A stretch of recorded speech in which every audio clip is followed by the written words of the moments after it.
shall suffer for the sins of the one.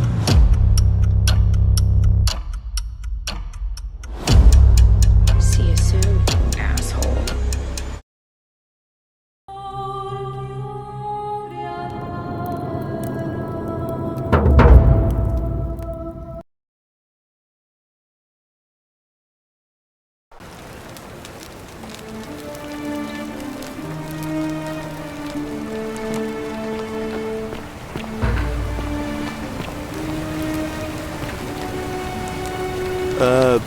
Salve, friend.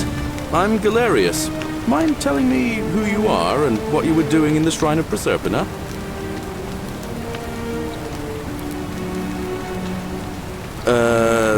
I don't think so. I've never seen you before in my life. Oh, I guess how much did I drink last night? Sorry to have bothered you.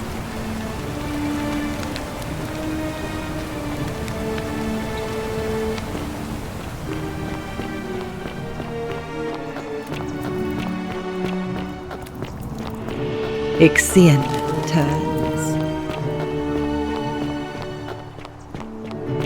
Alve. Fear is proof of a degenerate mind.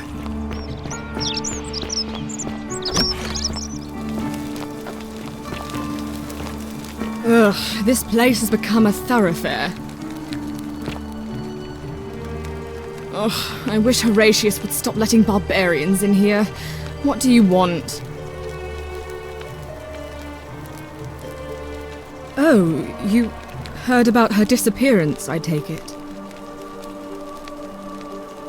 Oh, really? That commoner in debt bondage next door thought he could win over a magistrate's daughter. That's awfully bold of him. I can see why she worked so hard to keep it a secret. Quick, go and find him and ask him what he knows.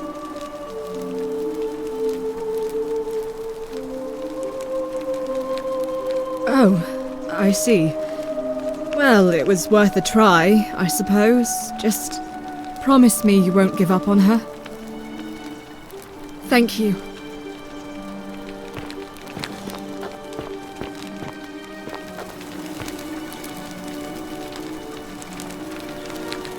We're finally alone.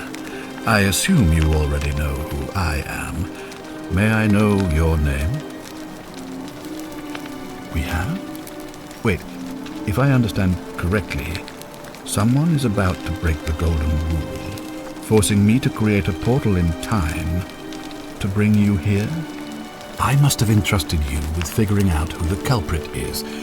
Only, I assume we failed, and you had to start over. Is that about right? If so, what happened?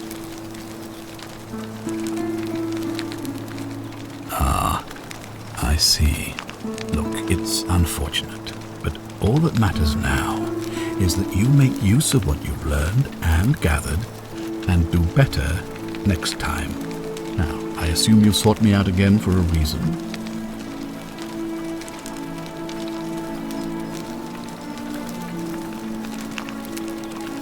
Sextus Sentius Imperiosus is my name, though magistrate is the proper way to address me. Before I wound up here, I was a decurion in the cavalry of Imperial Rome, helping protect civilization from the barbarians. It's a cavalry officer. I had 30 men under my command. This was my uniform. As magistrate, I usually wear a toga, but today I may need to survive long enough to create the portal for you. So it seemed prudent. My men and I were at the Emporium in Rome as honor guard for a visiting dignitary arriving upriver by barge. Now the port is usually bustling, but just as our guests arrived, waves of people began running toward the river from streets and alleyways in every direction. They were trying to escape a terrible fire. Unfortunately, the crowd sent my horse into a panic, and I remember it losing its footing by the water's edge. The next thing I knew, I was waking up on a riverbank not far from here in the company of some stranger. I went looking for my horse, and discovered that lonely temple. You can probably figure out the rest. I was elected 7 months ago, uncontested because of my command experience. Since then, there's been growing agitation for another election. They're supposed to be annual, but I agreed to hold it sooner, hoping it would placate my constituents. Unfortunately,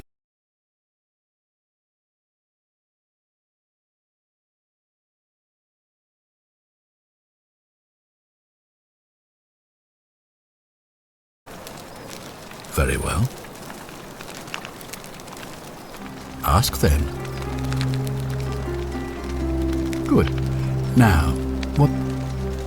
Of course, what is it? Why then did you say... It doesn't matter. If I did, I'd have led these people out of here already. I've had plenty of time to think about it. Let me see if I can sum up my thoughts. I've always considered my guiding star to be the well-being of the Roman people. Our survival and prosperity have always hinged upon honoring the peace of the gods, the sacred accord between the gods and the people of Rome. Give the gods what they want and we all prosper. Dishonor them and we all die. It's as simple as that. The real enemy in this place is not the golden rule, but human failings. The temptation to slide into degeneracy, greed, and hubris. I trust that answers your question. You mean Duilius? Releasing him is out of the question, I'm afraid. That man is a liability we simply cannot afford. Perhaps you're not aware he was caught multiple times, sneaking around in places he should not have been. Look, I can see where you're going with this. You think me cruel. I assure you that is not the case. You may not be aware of this, but it was not so long ago, during the Republic, the law of the 12 tables would have required that he be killed as soon as he was born, owing to his deformities. Here we see to it that he has food, water, and shelter, and most importantly, he is able to continue living. A privilege that would be taken away from all of us were he to be released and commit the crime of trespass. The man has no self-discipline, poor comprehension of what is going on around him, and is an incorrigible rule breaker. I will not jeopardize the lives of my people so that one man can go free. Now, was there something else?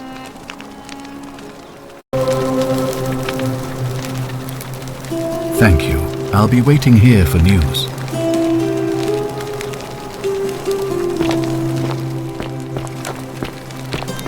Oh, don't mind me. I just live here. On your best behaviour, I trust? Horatius, how's it feel knowing all that?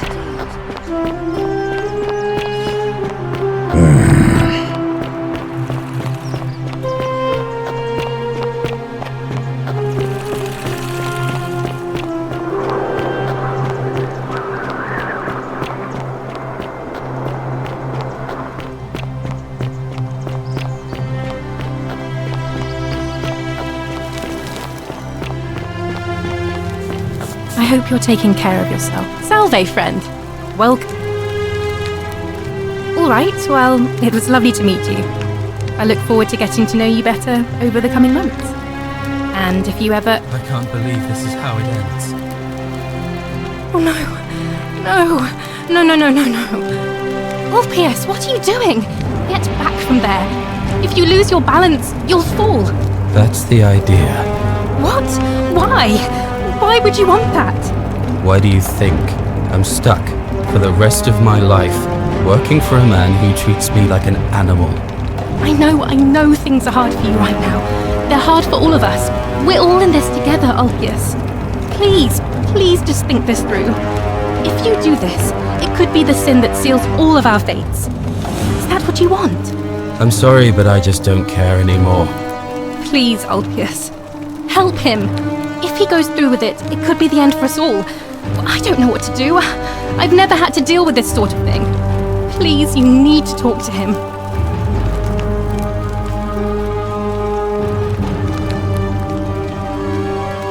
I don't know, but it's a crime for slaves to take their own lives. And a debt bondsman isn't far off. Thank you. And please, choose your words carefully. You know about that?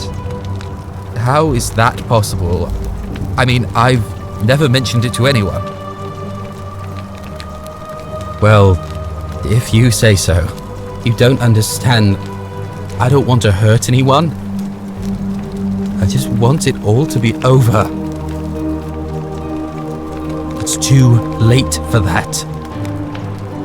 Yulia and I made a pact, and she's already swallowed hemlock this morning. If I backed out now, I'd be betraying her. I can't do that. No. No. Time's up. I'm out. Wherever you are, Scintilla, my love. I'm sorry. Ulpius, no!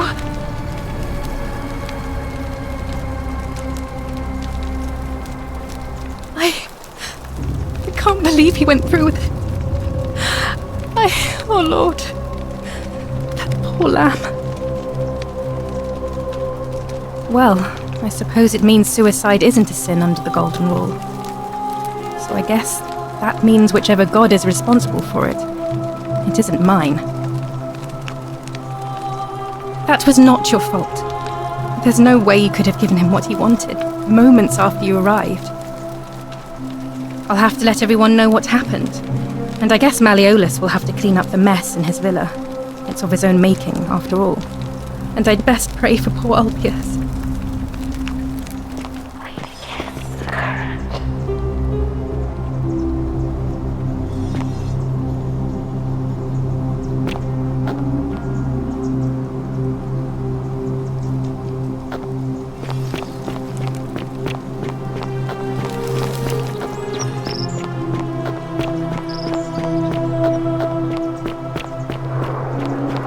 Salve, friend.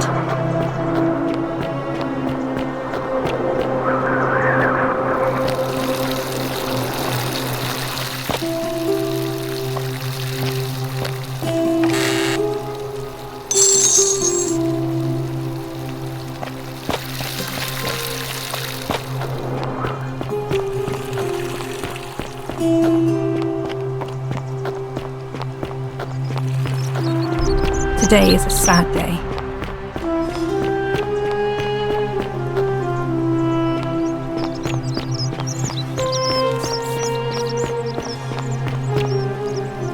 Help! You have to do something! A man arrived in the baths. A real nasty sort, with his face all covered up. And he's got a weapon. You have to do something, or he's going to break the Golden Rule.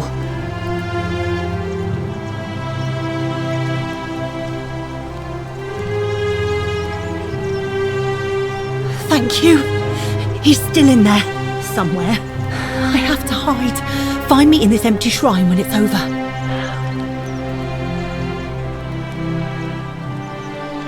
What? Why? All right, fine. Come and find me in my bakery instead. Please be careful.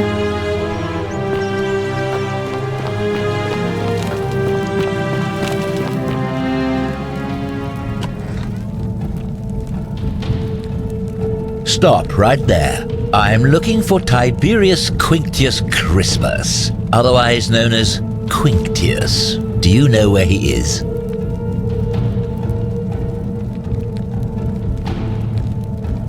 Thank you. For your service to the Empire, I'll let you live for now, but you'd best make sure our paths don't cross again.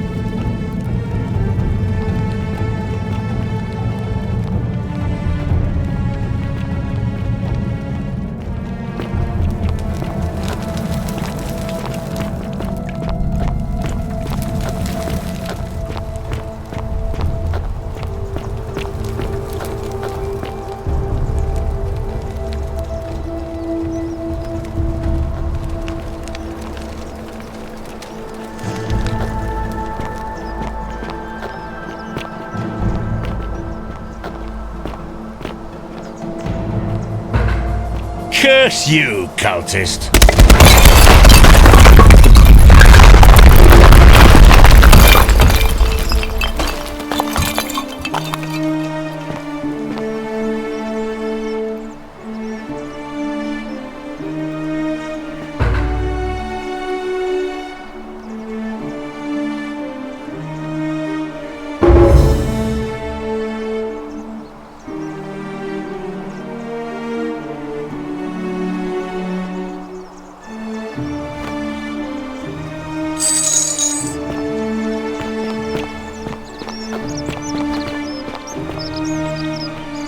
You there? I'm sorry to trouble you, but I couldn't help but notice that fine bow you're carrying. No idea how you managed to get your hands on it, especially in the light of our dear old magistrate's ban, but I'm impressed. And before you ask, no, I wouldn't dream of trying to buy it from you. I have no use for a wooden bow myself. But I would like to propose a joint business venture of sorts. Tell me, do you have any idea how people here end up as golden statues? And here I was thinking I was the only one to figure it out. In any case, supposedly 1 or 2 of those arrows is enough to turn a full-grown man into gold. Now, of course, that is a travesty, a terrible, horrible waste of human life which has to be stopped. And yet, on the other hand, I can't help but think of a tale told by that Greek fella Aesop, the goose that laid the golden egg. With the ability to transmute organic matter into gold, one could create infinite wealth. Use your imagination. Golden animals, insects, trees and plants. The Midas touch without the drawbacks. We are talking riches beyond imagining. And even if we were to split all those riches between the 2 of us, half of infinite wealth is still infinite. Interested? Look, I might have skimmed over that one, but don't be so pedantic. Are you interested or not? Excellent. So the first question is, how do we get our hands on one of those golden bows? Now, I have a plan, but first, tell me, are you familiar with the story of the goddess Diana? No problem. Allow me to explain. Diana is our goddess of the hunt, the moon, and the underworld, depending on who you ask. The one thing priests and poets agree on is that she carried with her a golden bow and a quiver of golden arrows. And it just so happens that there is a shrine of Diana in this very forum, with a prominent statue of the goddess herself. And would you like to guess what she's holding in her hand? Precisely. I can't tell you how many hours I've spent in that temple staring at it, trying to figure out how to retrieve it without breaking you-know-what. Oh, gods no! If you tried that, we'd all be dead within moments, I'm sure. No, here's what I propose. You give your bow to me, I cover it in a thin layer of gold leaf, and we create a replica of a golden bow. Then you enter the shrine, extinguish the braziers, and under cover of darkness, swap out the fake for the original. It's not theft exactly, it's more of a trade. But make no mistake, this is a dangerous path, and there's no way of knowing where it will lead. But in my experience, all the best adventures begin with a risky first step. Now, you must have questions. Ask away.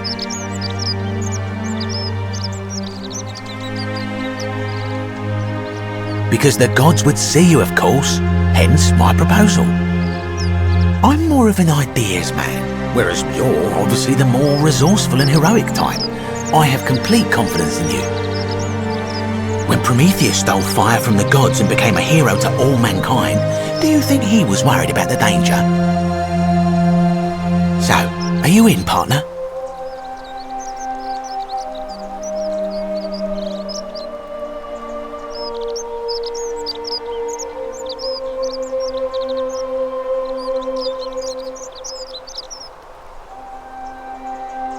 Wonderful.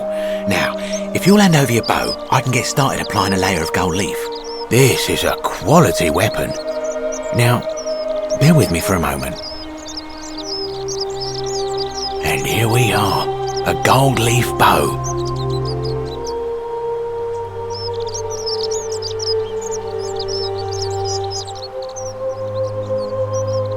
Now I've gone and unlocked the Shrine of Diana for you, so as quick as you can, head on inside. It's just at the end of the street on the left. May the gods not watch over you.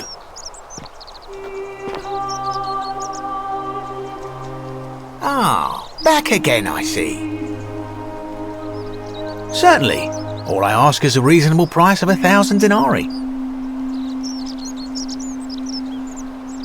Oh, you have it. I'm impressed.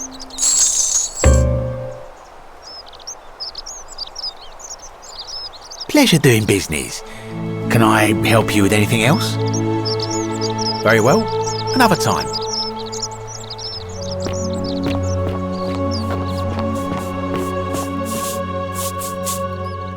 You took care of him? An accident?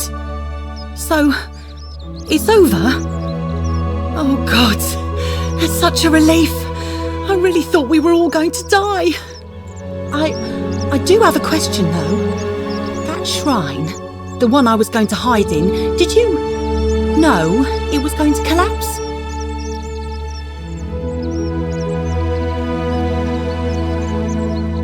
Really? Then how? Oh, I see. I should probably keep my big mouth shut then. Sorry. I promise, nobody else will ever know what you did. But I know. That was really clever. Thank you. I'm glad you're here. Oh, speaking of which, welcome. I'm Fabia. Sorry I was a bit frantic before. Need anything?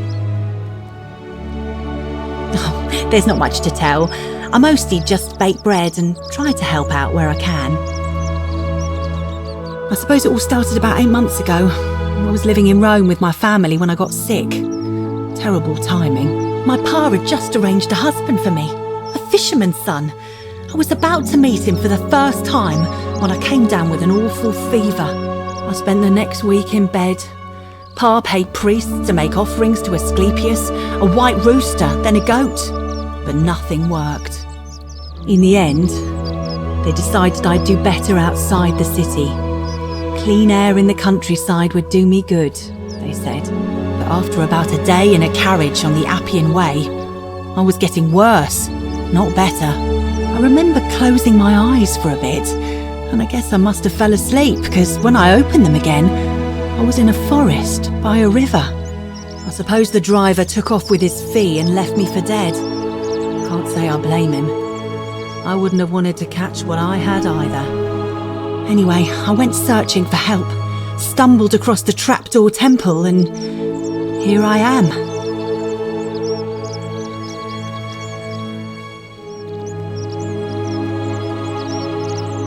Oh yeah, I suppose you're right. Hadn't really thought about it. But the gods are mysterious and powerful. Who knows what their plans are for us? What? You've been here a few moments and you're desperate to get out already? Why not give the place a chance before you try to leave? Good people here. Galerius works hard on the farm so I can put food on our tables, and Lucretia tries to keep us healthy. My friend Georgius is always mending our clothes, and Virgil makes sure these old walls don't fall down around us. Well, he does his best. I'm just saying, there are worse places you could live out your days. Oh, I try not to worry about it. I mean, if people are nice to each other, we won't have anything to worry about, will we? Thanks. And I like your teeth. They're so white. And your clothes. Oh, I bet my friend Georgius would like to get a look at you. And I'm sure he'd love to chatter about the golden rule with you too. He'll be just across the forum in his shop. All right. Thanks again for taking care of our problem. I won't forget it.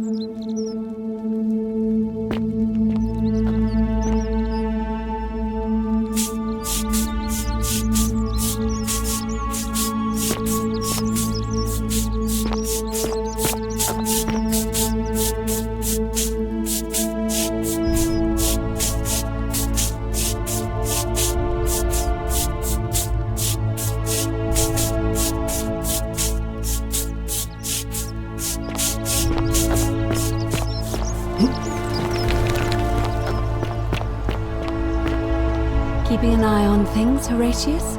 As always, priestess. Any news about Centilla, Navia, or Kabash? No sign of any of them, I'm afraid.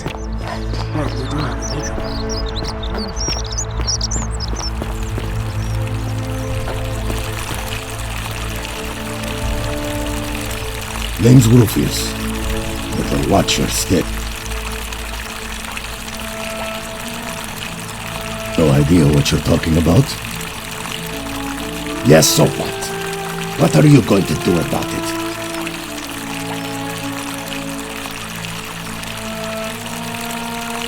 Yeah, that's what I thought. Now get lost.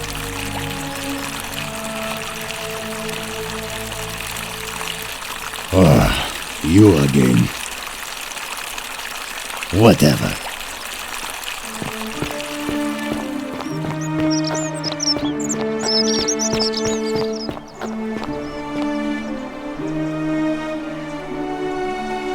A new face. Ave, and may Vesta watch over you. I'm Equitia. To what do I owe the pleasure of this visit? Interesting. I'm not sure why you're telling me, but you've come to the right person. Did you find a pattern then? What have you noticed? That's true. I know I wasn't entirely sure how I wound up here. What else? Yes, I understand many of our friends were carried here by a river current. What else? Yes, I also had such an encounter. It's as I feared. I think I understand what poor Livia has been going through. Let me ask you this. Did you happen to encounter a stranger in the forest before you arrived here? And did you happen to catch her name? I see. And was this Karen by any chance wearing a hood? Because I've seen her before. There's something I think you should see. I think you'd better follow me to the baths. But don't follow too closely. We can't have people thinking we're bathing together.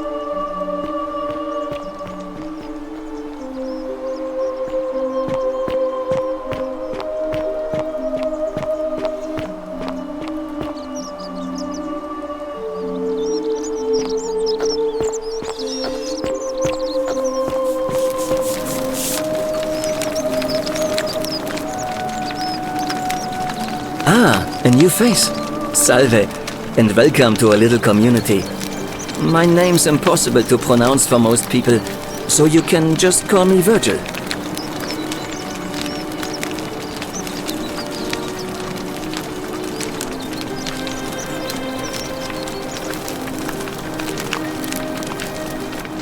Well, I'm an architect. Help out, but you... I like that. We're going to get on well, friend.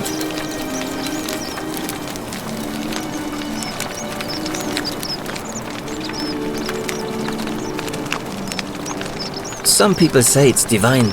I mean, which means, and I'm pretty sure. Good. The first is to... I'm glad. It's best if I say no more, but... I hope you'll give it some thought. Nice to talk to you.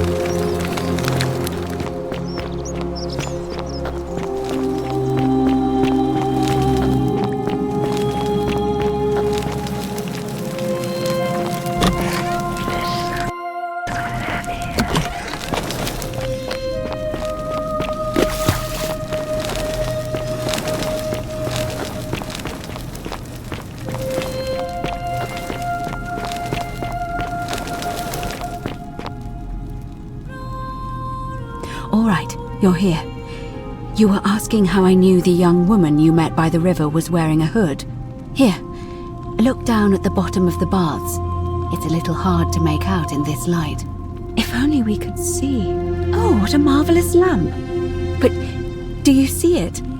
Somebody waking up by a river in a forest to find a hooded figure with a coin. It's just as you described it, only your pronunciation is a little off. The name you heard wasn't Karen. It was C-H-A-R-O-N, as in Charon, the ferryman of the dead. Charon, who, in exchange for the right coin, helps the souls of the newly deceased cross the Styx, the river that separates the land of the living from the land of the dead. When I dragged you out of the river, I thought you were never gonna wake up. I checked your pockets for ID, but all I found was some loose change. Feels like I've spent my whole life in a dead-end job with an endless commute. Sorry if I sounded cagey, it's just that I don't always get the best reactions when I introduce myself. My name's Karen. I'm so sorry, my friend. I'm so sorry. I take it you know what this means. I'm afraid so. It's all starting to make sense. All these people whose last memory was running from the fires toward the river. It seems none of them escaped with their lives after all. Perhaps we should be grateful they don't remember their final moments. It also tells us that the Golden Rule is the work of Pluto, the god of the underworld, and why his epithet has always been Father of Riches. I know it's a lot to take in, and you look as if you have questions, so I'll try to answer them if I can. That was my first thought too. In the old stories, the underworld was where the souls of the deceased were taken. But it was also possible for the living to reach it without dying, if they were particularly fearless. So I'm afraid I don't know. Good question. Let's see. In the stories, Charon would always require a coin as payment for passage across the river. But that never made any sense to me. What does an ancient immortal being need with coins? In our case, it seems Charon didn't take the coins we had. He or she merely checked we had one in our possession. So, maybe there's something special about the coins each of us had on us. That might explain why we wound up here, but so many others did not. Oh, I'm sorry. I keep forgetting you're not from here. If you were Roman, or even Greek, you would know these stories. Each of them is slightly different, whether the storyteller was Plato, Homer, Virgil, or Ovid. But they always involved the souls of the dead meeting a grim ferryman named Charon on the bank of a river. It was said that he'd help the new arrival cross, only if they could pay him with a coin, an obol. That's why it was once our custom to bury our loved ones with a coin in their mouths. Charon's obol, we called it. Of course, an obol was a kind of Greek coin, because we inherited this knowledge from the Greeks. To be fair, the ferryman isn't exactly as the poets described, and he, she, they seem to appear to different people in different guises. You say you saw a young woman named Karen with a hood, and I once heard Kabash mention a stranger in a ram headdress named Kerti, and Rufius described meeting a stranger named Kumut Tabal wearing an eagle headdress. But whatever form this stranger took, they were always wearing a hood of some sort, and their name always began with a K sound. I suspect the only way you'll solve this riddle is if your paths cross again. No. I mean, I had my suspicions, especially after Livia's ramblings, but I would never have figured it out without your help, I promise you. Now that we know where we are, we have to figure out what to do about it, if we don't want to be cast into gold for eternity. We don't have much to go on, except the old stories. I remember 4 in particular about heroes in the underworld. Hercules, the demigod and son of Jupiter. Orpheus, a Thracian poet. Sisyphus, a king of Ephyra. And Aeneas, a Trojan hero. Hercules was able to leave the underworld because he cowed its god with his strength. Sisyphus and Orpheus both relied on their wits instead. They persuaded the goddess of the underworld, Proserpina, to help them escape. And finally, Aeneas was able to escape with the help of a spirit guide, who led him through a secret gate. So it seems you have 2 options: to confront the god of the underworld head-on, or find a way to escape with the help of Proserpina or some other guide.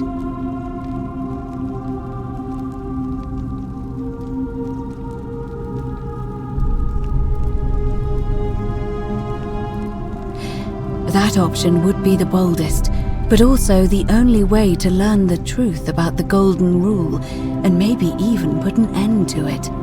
As I said, Hercules managed to overpower the god of the underworld, but he was a demigod.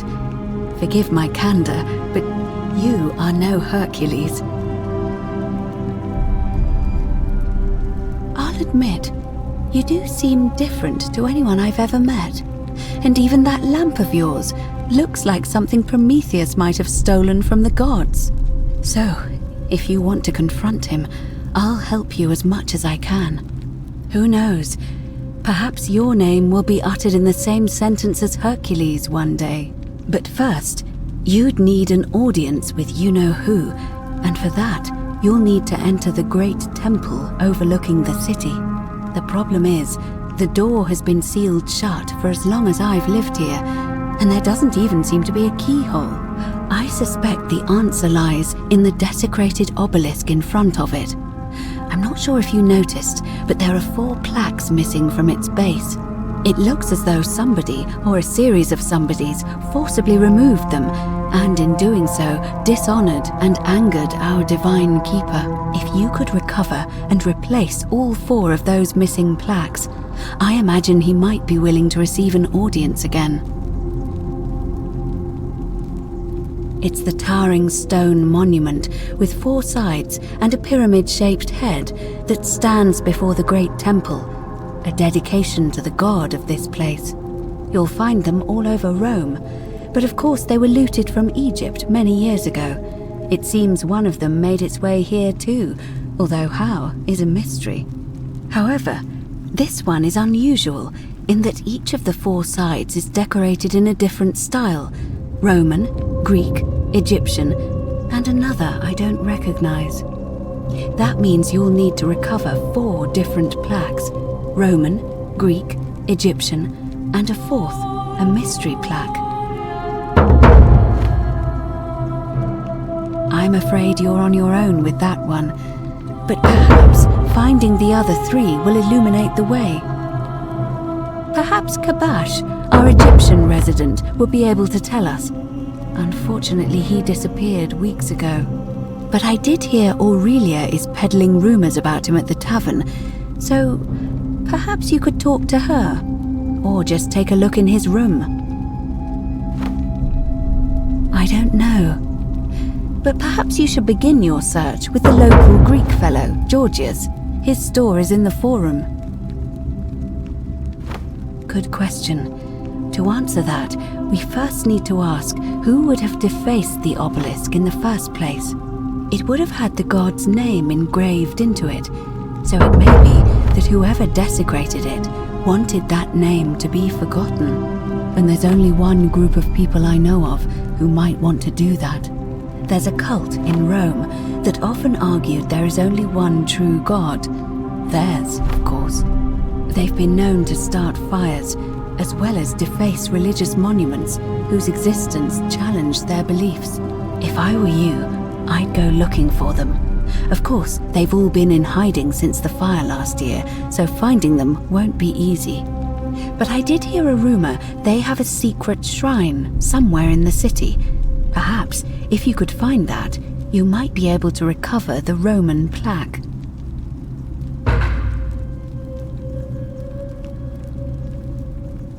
All Romans try to avoid saying it, and the reason is quite simple. He might hear us. You may refer to him as Pluto, if you wish, but you'll only be calling attention to yourself. Do so at your own peril. It's a reasonable question, but the problem is, this place is fairly well designed to keep us here. There's no way to climb up the shaft, and even if you could build a ladder big enough, just trying it would break the golden rule.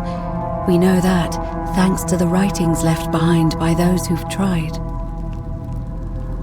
Shh! Is everyone so blunt where you're from? Oh! That option would be the boldest, but also the only way to learn the truth about the Golden Rule, and maybe even put an end to it. As I said, Hercules managed to overpower the god of the underworld, but he was a demigod. Forgive my candor, but I'll admit. So, who knows? But the problem, I said as I mentioned, both Orpheus and Sisyphus were said to have persuaded Proserpina to help them escape, and Aeneas was guided to the exit. The problem is, those are the stories of a poet, a self-aggrandizing king, and a brawler about their own heroic deeds, so they should be taken with a grain of salt. First, Proserpina. What we do know about her is, well, it's a grim tale. It's said the god of the underworld abducted and dragged her here against her will, forcing her into marriage. If the stories are true, then I suppose so. The problem is, how do we communicate with her without being noticed by her captor? Leaving that aside for a moment, there is also the possibility of a spirit guide. I don't suppose you've come across one of those in your travels? Truly? And you're only bringing this up now? Then again, I suppose you were worried I'd think you were as mad as Navia. Can you tell me more? Is it the same voice? What kinds of thing does it say? Fascinating. Perhaps she is a benevolent spirit. Or perhaps... Perhaps you're hearing the voice of Proserpina herself. If she has indeed been abducted, it would make sense for her to speak in cryptic whispers to avoid detection. Tell me, has she told you anything that might lead you to the way out?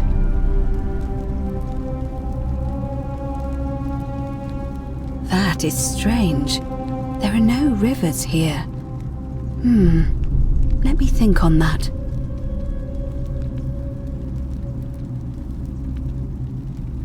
Right, because the current flows into the city through the aqueduct and into the upper cistern.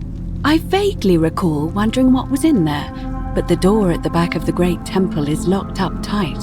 You might be able to get a key from the magistrate, but if that doesn't work, perhaps you can find another way in. Let me know if you find anything in there. All right, I would suggest not discussing this with anyone. The best we can do for them is to let them remain oblivious for as long as possible. As for Livia, it seems she's been shouldering the weight of this terrible secret all this time. Perhaps it would comfort her to know she's not alone. In any case, time is of the essence, so you'd best begin. May Fortuna guide you. Although you may not need her with Proserpina on your side.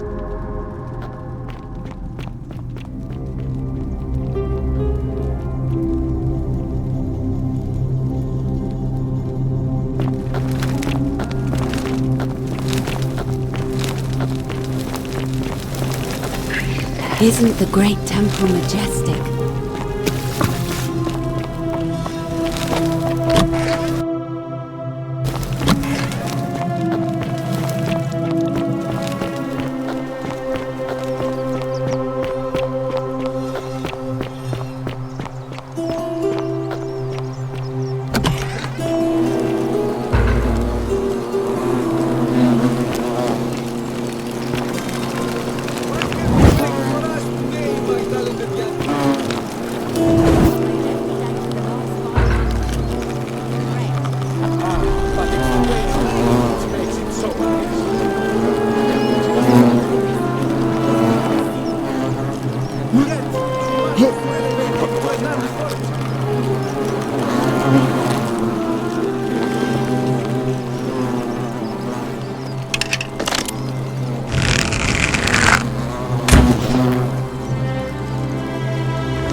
partner? Do you have the bow?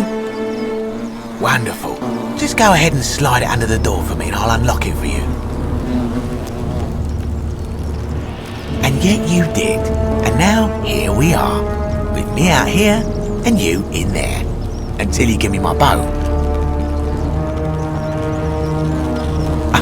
No, technically, I never said that. I said, if we were to split all those riches between the two of us, infinite wealth is still infinite. It's hardly my fault if you can't tell the difference between a hypothetical and a promise, now is it? Oh, I do love a good loophole.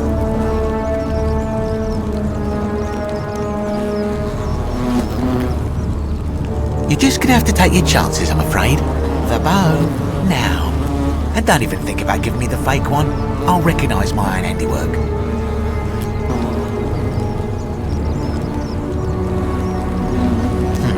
I would reconsider my position quickly if I were you.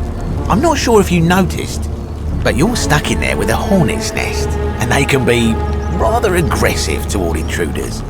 You know, some say it takes 27 hornet stings to kill a man, but I always wondered how anyone could have known that. Let's find out if they were right, shall we?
supposed to be here?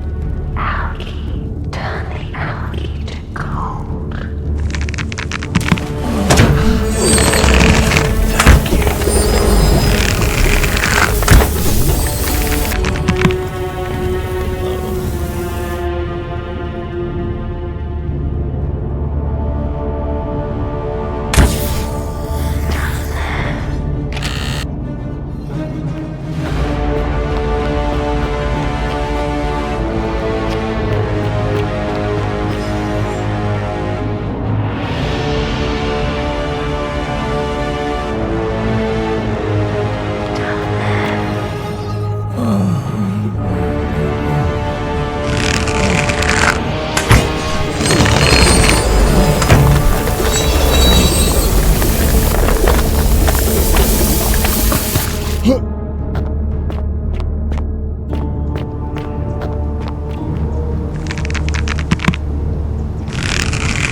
My beloved Galatea, after I learned the terrible truth about the golden statues, I wandered the city as if in a nightmare. What must life be like for these poor souls, entombed in gold, but kept alive somehow?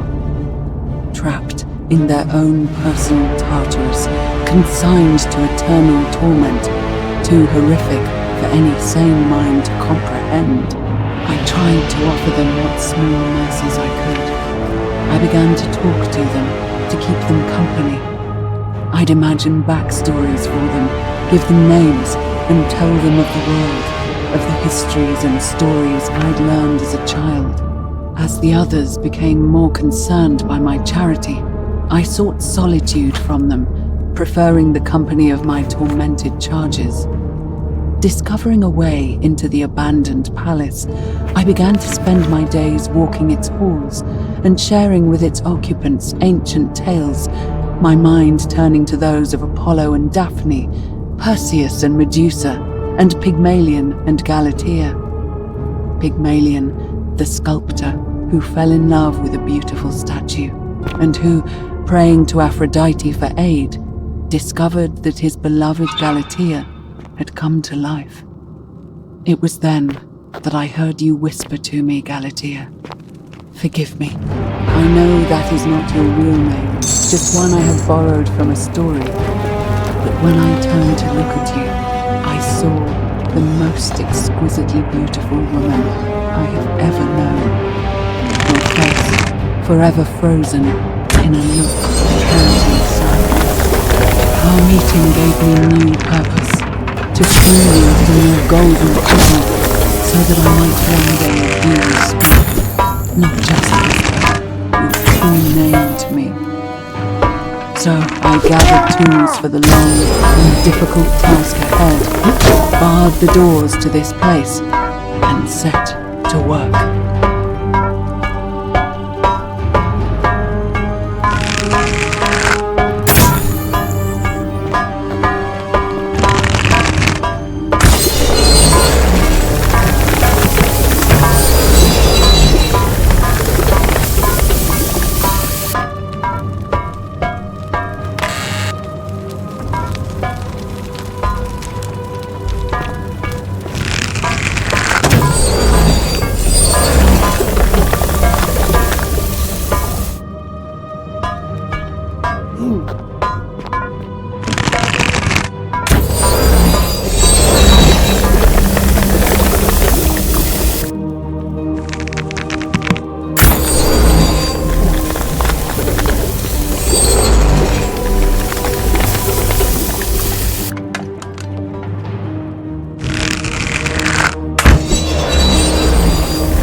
My beloved Galatea, my attempts at freeing these souls from their golden prisons have not been going to plan. My first child was a Greek woman who I called Iodani after the Athenians turned to stone by Medusa. Drilling through the gold that encased her, I was vindicated by the discovery that beneath half an inch of gold, which is so rigid it must be some kind of alloy, was living flesh. Unfortunately, this golden alloy seems to have fused with her skin, so removing it exposed the sinew and muscle beneath and appeared to cause her great pain. At first, I braced myself, expecting that inflicting such pain would break the golden rule, and yet, somehow, it did not. It seems whichever god is responsible for imprisoning these poor souls does not care about their suffering at all. They are forsaken. Undeterred, I pressed on, working late into the night, attempting to remove the golden layer that encased her as delicately as I could. Eventually, I was able to free most of her body, but when I released her from her restraints, her first act was to lunge for my throat, clawing at me with all her strength and those sharp metal talons. This was my chance for trying to stop her. Whatever possessed Iodami to attack, she was clearly not a suitable subject for my experiment, and I was forced to lock her inside an isolated wing of the palace and bar the door. As I continued working on others, I could hear her flailing and launching herself at the other side endlessly. Regrettably, my other experiments bore similar results, and after relocating a few times, most of the palace is now too dangerous to work in. Still,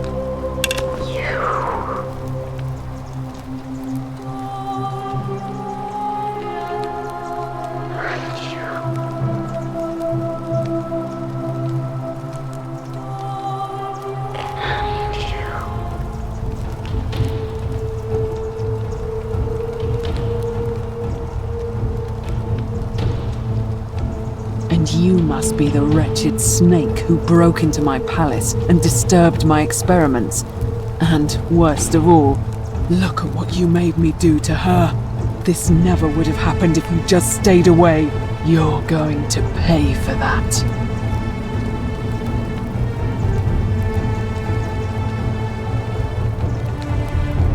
Liar! I locked and barred the gate. I left a message warning you all to leave me alone. I just wanted to do my experiments in peace, for her. And now look at her. You made me turn the most beautiful woman I've ever seen into this. Look at her. She's in agony. All I wanted was to spend my last moments with her, to see her beautiful face, to hear her speak freely, instead of in those cryptic whispers. But as soon as I began my work, she stopped whispering to me. And now I discover she started whispering to you instead. What's so special about you?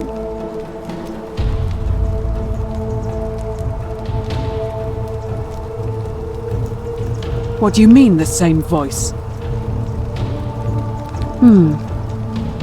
Yes. I remember when they used to whisper to me. They did sound similar. I just thought it was because all voices sound the same when they whisper.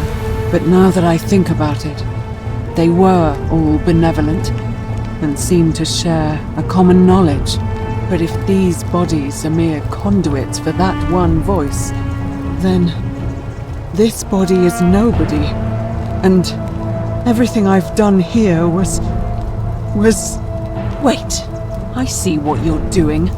You're trying to steal her away from me.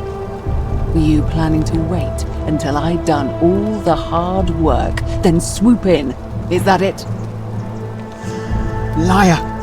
You tried to steal her away from me, and now look what you made me do. Give me one good reason why I shouldn't peel you too. What? What are you talking about? Wait.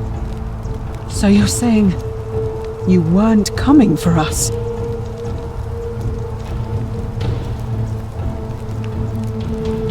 I did all this. I ruined her. For nothing. What have I done? Oh God, I feel sick. I can't bear the thought of her being like this. And in so much pain. It's the air coming into contact with her flesh. It's agonizing for them. But the only way to fix it will be to break the golden rule and let it run its course. At least that way she'd be golden again, and we'd be together. All it would take is one little cut.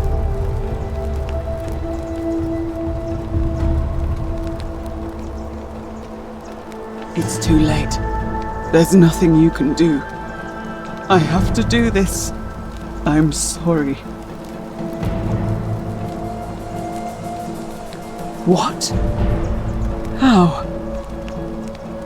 Really? I'm not sure I believe you. But if you can undo this mess, I'll tell you what you need to know. But if you're lying to me, I'll break the golden rule and kill you and everyone else in this city. Understood?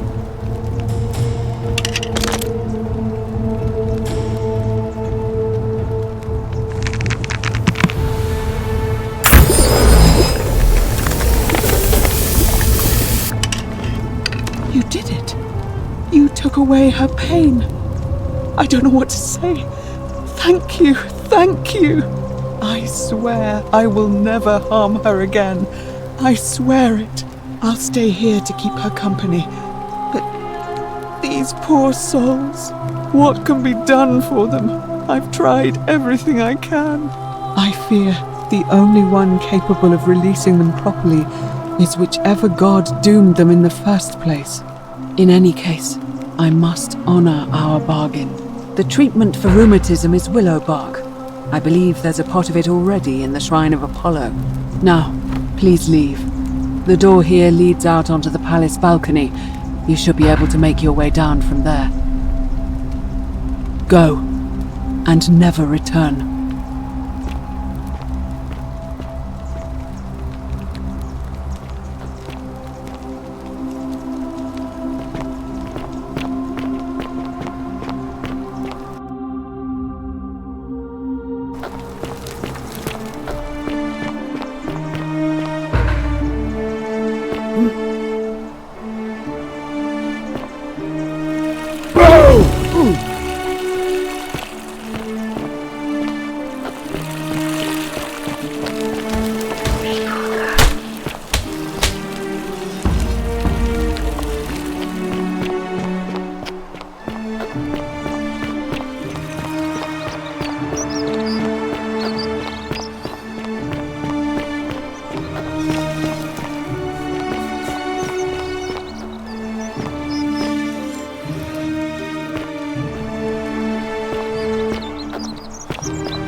That's quite an impressive bow.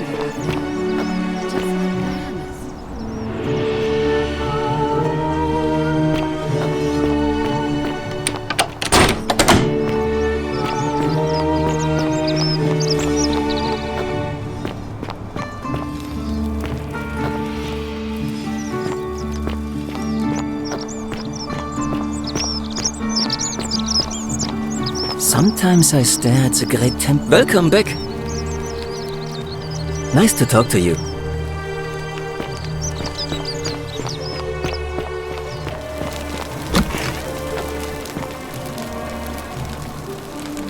What are you doing in here? She need... What? Quick, give it here. Yulia, you need to swallow this. Here, let me help you.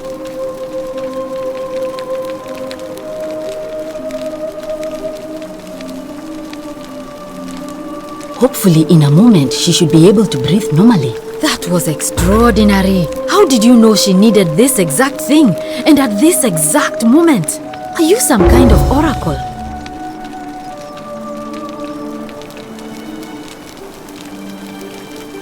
But how could you know she needed this exact medicine? And how did you even get it? I guess it doesn't matter. You just saved a person's life, and you should be proud of yourself. She might even be able to thank you herself in a few moments. And maybe she can tell us who poisoned her and who she meant when she was muttering about that snake's cruel black eyes. In the meantime, I'm happy to help you with whatever it is you need. You made it into the palace. I'm impressed. How is Nevia? Willowback! I should have known. It was under my nose the whole time. That's very helpful. Thank you. If this works, it should settle Rufius down some. I have some right here. Could you do me a favor and give him some of this? He'll just need to swallow a pinch of it. I'm hoping it will avert disaster.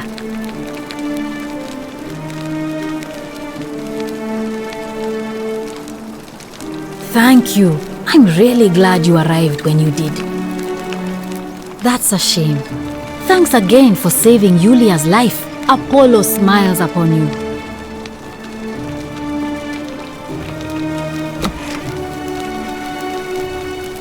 Oh, it's you. Sorry, I'm still a bit out of it. But thanks for trying to help me, I suppose. Was there something you wanted? Lucretia says I'm supposed to rest. As much as I'm grateful that you tried to help me, it's just not safe for me to talk about it. Please, no more questions.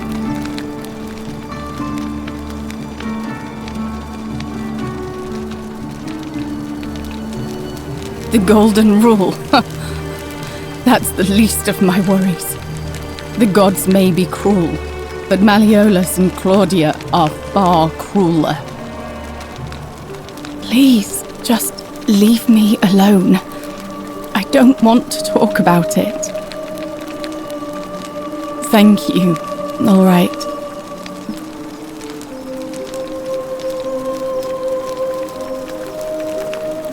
Oh. No. I did hear from Ulpius that she disappeared. It's very sad. She was such a lovely young woman. But I'd been locked in Malleolus's villa for months before she went missing, so I can't help you, I'm afraid. I was. And look where it got me. I can tell you, but it's a long story. All right. I'd been here about a week when it dawned on me I'd be trapped here for the rest of my life. I could hardly breathe, and I knew I had to get out somehow. So when my new friend Aurelia offered me a secret way out, I would have done anything. And then I learned her asking price. 1,000 denarii. She was supposed to be my friend. I told her it would take me years to save up that much. So she suggested I take out a loan from Malleolus. And I did.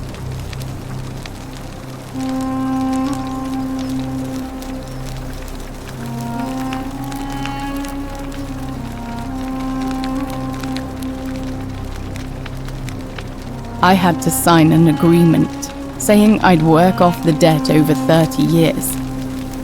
But I figured I'd be out of here so soon it wouldn't matter. I paid Aurelia, and she gave me her so-called way out. Do you want to know what it was? You figured it out already. I wish I'd been so astute. Drink this, she said, and you'll be out of here in no time. Of course, I demanded my money back, but she refused. She pointed to a sign on her tavern saying, "Let the buyer beware." Then she just looked at me with those cruel black eyes and she laughed. She immediately told Malleolus I'd tried to escape without paying him back. Only he didn't seem upset or surprised at all. In fact, he just thanked her. And that's when I realized the two of them had planned the whole thing from the beginning. That's what I said to the magistrate. I went to Sentius and begged for help, but he said the law was clear. I'd signed over my labor for 30 years and there was nothing he could do. I thought about resisting too. But Malleolus said if I didn't submit, I'd break the golden rule. And I couldn't be responsible for all those deaths, so he locked me in his villa. Confiscated everything I owned as collateral, and made me wear immodest, humiliating outfits while I worked day in, day out. His wife Claudia was just as bad. She set me to work on an endless stream of futile, demeaning tasks. I'd be on my hands and knees, scrubbing the floor clean for hours, only for her to pour slop on it and hiss, "You missed a spot." Those two took everything from me. But they forgot to confiscate one thing. My hemlock. I just wanted it to be over. But it seems I messed that up too. Should have drunk all of it.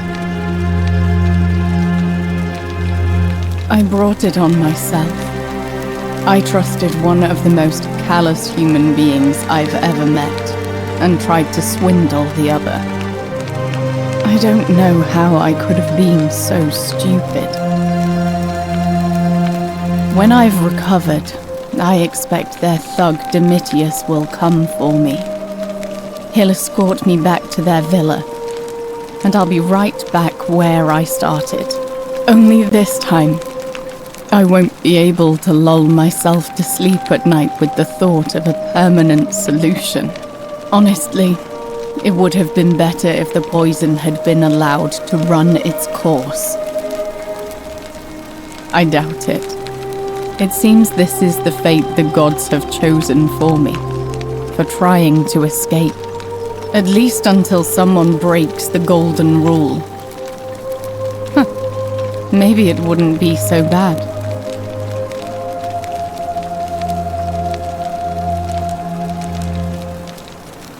A lot. But it doesn't matter. I made a suicide pact with Ulpius last night. He's in exactly the same position as I am. Malleolus and Aurelius set the same trap for him a month after they did it to me. He and I are in this together. He's probably already thrown himself from the bluff into Malleolus's villa by now. If so, I'd never be able to live with myself, knowing I broke my promise to him. I doubt you could make it up to the bluff in time. I don't know who you are, or why you seem so determined to help me, but thank you. All right, but please don't take too long. Our priestess, Equitia, once told me it's the god's way of creating a city without sin. But if that's the case, then whichever god is responsible for it didn't think it through. I mean, all it really does is make bad people better at hiding their sins, and good people too frightened to stand up for themselves. I've seen Malleolus, Claudia, and Domitius make grown men cry. Romans. They don't cry easily. They've never physically hurt anyone. But the point is, they don't have to. They've got people running scared because everyone knows Malleolus is the favorite to win today's election. Really? Then I hope fortune smiles on you, friend. If that's your idea of a joke, it's not funny. Go away.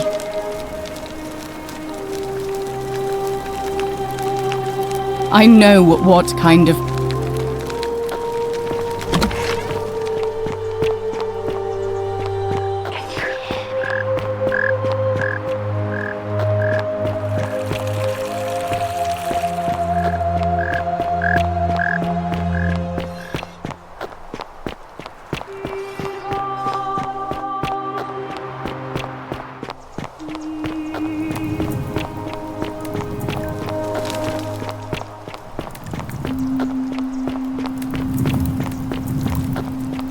Tiberius. Horatius?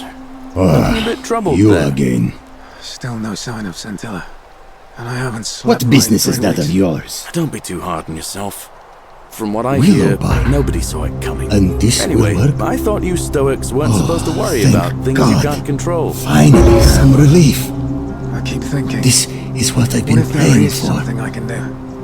Maybe What if God she's hasn't out there abandoned me somewhere after all. suffering, waiting to be found? Thank you. Sounds like you're torturing I've yourself. been Leave that for the gods. in a lot Try of to pain relax. Get lately. some rest. Tomorrow's a new Rheumatism, day. these cursed statues right. always watching, and the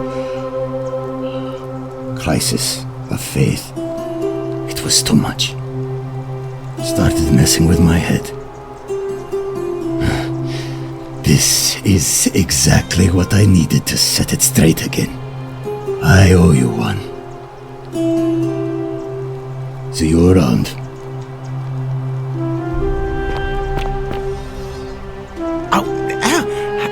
Hello there, partner. I'm glad you're here. I think there might have been some confusion about my little practical joke earlier.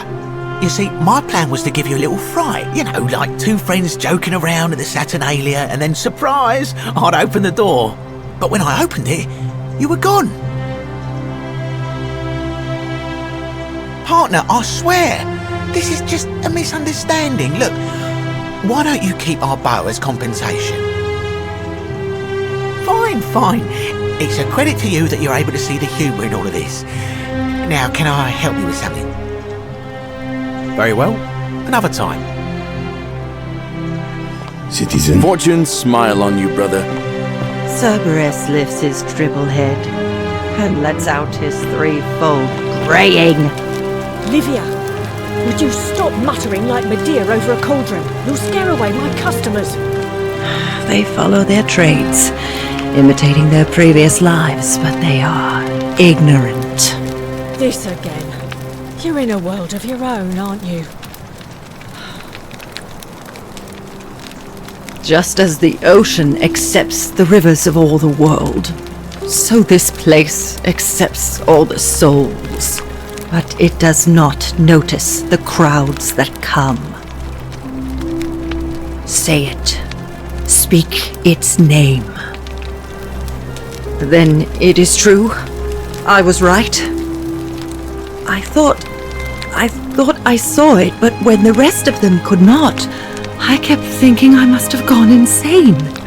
I had to tell myself it was true over and over again, until I wasn't sure if I was deceiving myself. I must apologize if my words seem cryptic. I'd found comfort in reciting the Metamorphoses by our great poet Ovid. He gives such an uncanny description of this place. I cannot help but wonder if he himself came here. Would you like to hear it? I will do my best to remember the relevant verse. There is a downward path, gloomy with fatal yew trees. It leads through dumb silence to the infernal regions. The sluggish Styx exhales vapor, and by that way, the shadows of the newly dead descend, entombed with full rites, and the ghosts of those, at last, given proper burial. The wide, thorny waste is cold and pallid, and the newly arrived shades are ignorant of the road that leads to the Stygian city, where Black Dis has his cruel palace. As the ocean accepts the rivers of all the world, so this place accepts all the souls, and is never too small for any populace, nor notices the crowds that come. There the bloodless shadows wander without flesh or bone. Some crowd the forum, some the house of the ruler of the depths. Others follow their trades, imitating their previous lives, and still others incur punishment. I hope I have done it justice, and now we share a secret. It's as if you've lifted a great burden from my shoulders. Thank you, friend. I think I should rest.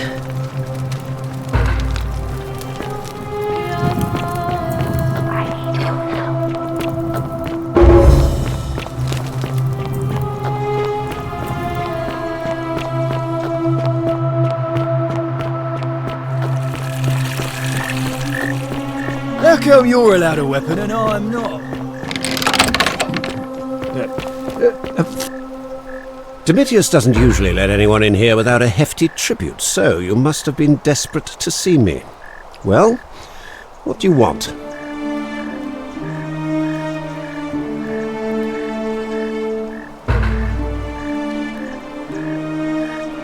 My name is Marcus Malleolus Gurgius. You seem to have confused me with someone else. You mean my heterochromia? I am guilty of nothing more than having different coloured eyes. And I'm hardly the only person with the condition.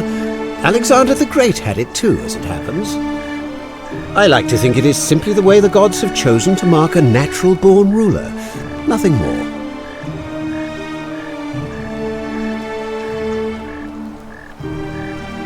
That's quite all right. We all make mistakes. Look, if I had a Roman plaque in my possession, I'd be happy to sell it to you, but I don't, so I can't. I trust you can see yourself out.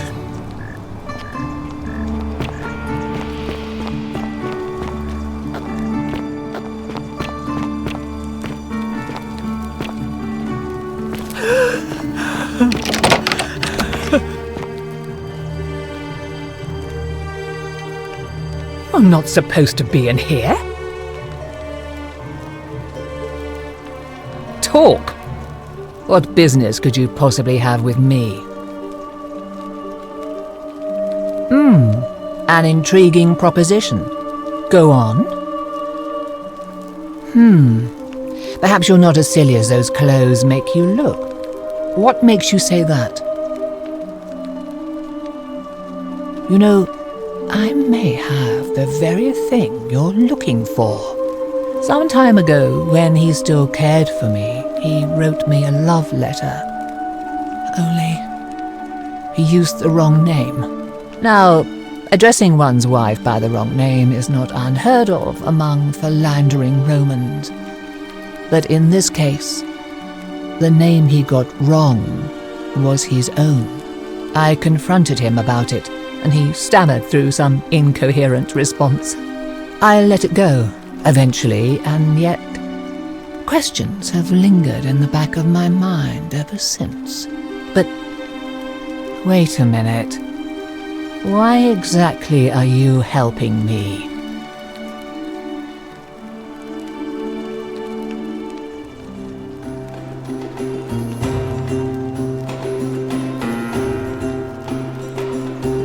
Look, if you're not prepared to reveal your motives, I can't help you. To withdraw. Listen, I may not be Penelope to his Ulysses, but to ruin his plans to become a magistrate? You must think me quite mad. I've heard enough. Get out of here at once. Domitius, come quickly. We're being robbed.